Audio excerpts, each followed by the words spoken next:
করি ক্লাস। তো okay sir. এখন তো এখন তুমি যে অ্যান্সারটা করছো এটা দিয়ে আজ আলোচনা করি। প্রথমে দিছো আর, তারপরে দিছো ইজ, তাই না? এই দুইটাতেই দেখি। তো প্রথমে বলছো there are no doubt that Macbeth dash is a tragic hero. এইখানে ঠিক আছে, ইজটা ঠিক আছে, কিন্তু এইখানেও ইজ হবে, ঠিক আছে? কারণ হ্যাঁ নো নো ডাউট বলা হয়েছে, এখানে একটা সিঙ্গুলার টেন্সই ডেভেলপ করে, there is no doubt that Macbeth is a tragic hero, ঠিক আছে? আচ্ছা, তারপরে স্যার ম্যাকবেথ মানে কি দা? ম্যাকবেথ একটা গল্পের হিরো, ঠিক আছে? হিমু যেমন আছে না, স্যার, মানে কেন? দেয়ারের পরে ই হইলো কেন স্যার? দেয়ার ইজ হবে কারণ এখানে বি ভার্বটা সিঙ্গুলার, সিঙ্গুলার অবজেক্টকে বোঝাচ্ছে। নো ডাউট দেখো না, আইডিয়া বোঝাচ্ছে। স্যার আর নো ডাউট সিঙ্গুলার কিভাবে স্যার? নো ডাউট সিঙ্গুলার কিভাবে, এখন আমি যেভাবে বললাম সেভাবেই। ডাউট কিভাবে তোমার, নো ডাউট প্লুরাল কিভাবে হয় আমার এখন সেটা তুমি আর কোন দিক, যদি স্যার একের অধিক থাকে তাইলে টোটাল স্যার। এটা একের অধিক কিভাবে বুঝাইলো, এটা আমারে বুঝাও তার একের অধিক তো বুঝাচ্ছে না, বুঝাচ্ছে যে there is no sir doubt. এখানে স্যার কোনো মানে সাবজেক্টটা মানে স্যার টোটাল কি স্যার শুধু সাবজেক্টে থাকতে হবে নাকি অবজেক্টে থাকতে হবে? মানে স্যার এখানে আর বা ইজের ব্যবহার থাকতে হবে স্যার? তোমার টোটাল সাবজেক্টেই তোমার ইয়া থাকতে হবে, ঠিক আছে? এখানে তো দেয়ার আছে, দেয়ার দিয়া তো তুমি সাবজেক্টটা বুঝতেছো না। দেয়ার ইজ নো ডাউট, ঠিক আছে? এখানে কোনো সন্দেহ নাই যে তোমার ইয়া, তো সেই জন্য তোমার এখানে দেয়ার, সন্দেহ তো স্যার একটা হইছে এর লাগে এই যেছে। এতক্ষণে বুঝছে, বুঝছো? এখানে নো ডাউট দিয়ে ক্লিয়ার করে দিচ্ছে। যাই হোক, আমি বুঝছো। আচ্ছা, দেখ এখন কি বুঝছি স্যার। আর ম্যাকবেথ হচ্ছে ওই যে হুমায়ুন আহমেদের যেমন হিমু আছে না, হিমু ক্যারেক্টার, ঠিক তেমনি ম্যাকবেথ হচ্ছে শেক্সপিয়ারের একটা বিখ্যাত উপন্যাসের ক্যারেক্টার, ঠিক আছে? তো বলছে Macbeth is a tragic hero, ঠিক আছে? মানে একটা উপন্যাসের হিরো। তারপরে বলছে এখানে আছে কি হি, এটা পারা তামিমের উচিত ছিল। এখানে হ্যাভ দেওয়া আছে, ঠিক আছে?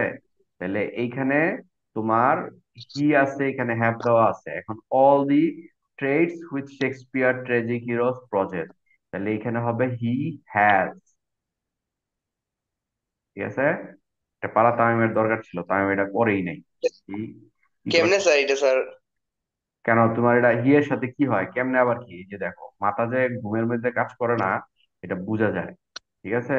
এইখানে হি দেওয়া আছে, এখানে হ্যাভ কেন হবে? ঠিক আছে, রাইট? আর এটা তো পাস্ট টেন্সের কোনো সেন্স নাই যে এখানে আমি হ্যাড বসাবো। হ্যাঁ, এটা সিম্পল একটা জিনিস, এটা তুমি একটু ব্রেন খাটালেই পারতা, ঠিক আছে? All the traits the evil man. আচ্ছা, এটা তোমার পাড়ার মধ্যে ছিল। তারপরে আর কোনটা করছো? তারপরে আর কোনটা করছো আমার দেখাও। এফ নাম্বার করছো নাকি? এফ আর জি করছো, সি আর তারপরে কি রাখছো? ইজ। আচ্ছা, তুমি নিজে আমারে বললো জি স্যার। অ্যান্সার, হ্যাঁ, এফ নাম্বারটা। আচ্ছা, উই সি, ঠিক আছে? ম্যাকবেথ কনসাইজ স্ট্রঙ্গার, এটা হইছে, ঠিক আছে? এই এফ নাম্বারটা হয়েছে।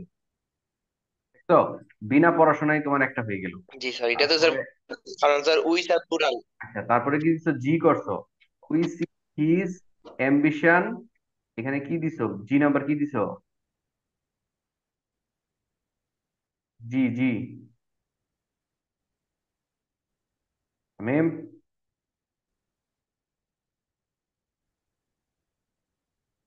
হয়ে গেল তামিম। জি নাম্বার স্যার কি দিছো? ডিস্টার্ব করতে স্যার কিছু। স্যার বোঝা যাচ্ছে না স্যার, মানে নেটের সমস্যা করতেছে মেবি স্যার, বুঝি নাই স্যার। নাই তোমার is online. Is is, is sir. এখানে জি is ambition is stronger than conscience. আচ্ছা, ঠিক আছে, আর কোনটা করছো?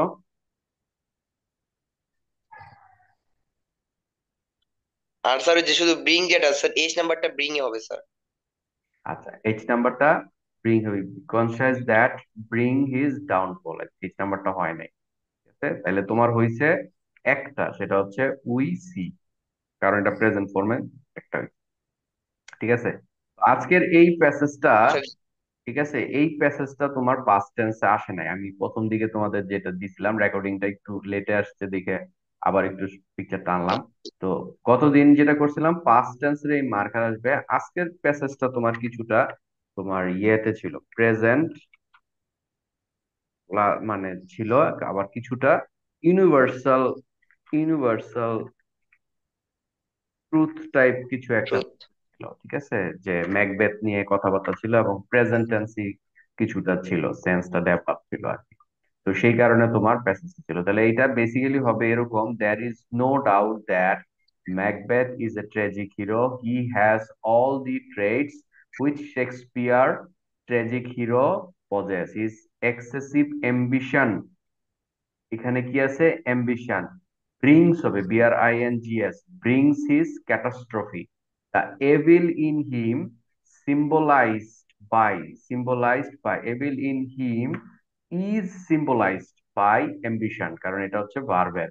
the beginning of the drama we see Macbeth conscience is stronger than his ambition, but at the middle of his drama we see his ambition is stronger than conscience that brings his downfall. In spite of fulfilling all the traits Shakespeare tragic heroes, Macbeth differs from other Shakespearean tragic heroes like Hamlet. এইটা হচ্ছে basically তোমার answer. যাই হোক, recording time আমাদের প্রায় শেষ। ঠিক আছে, আমাদের ক্লাসটা এখন স্টপ হয়ে যাবে। তো আমরা এইখানেই